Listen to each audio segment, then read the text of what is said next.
এইগুলা দেখছেন, এইগুলো হলো কৈতরের বাচ্চা, একটা মারা গেছে একটা জেতা, আর ওইগুলো হলো ডিম, আর ওইগুলো হলো কৈতরের বাচ্চা। একজন মারা গেছে আর একজন নেই।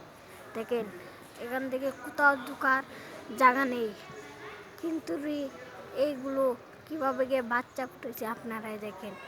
আল্লাহর কত বড় কুদরত, একটা মারা গেছে, একটা এখনো জেতা আছে, আর 3টা ডিম 4টা ডিম পেরিয়েছে, আবার বাচ্চা ফুটবে। আল্লাহ তোমার কত বড় কুদরত, তুমি দেখো।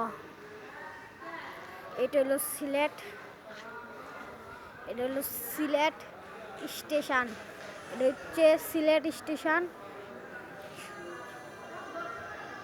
ওদিকে দেখেন সিলেট স্টেশন, ট্রেন, ওই যে মানুষ, কত কিছু। আর বাচ্চাগুলো দেখছেন, বাচ্চাগুলো কি হয়েছে। ইস আল্লাহ, ইস আল্লাহ।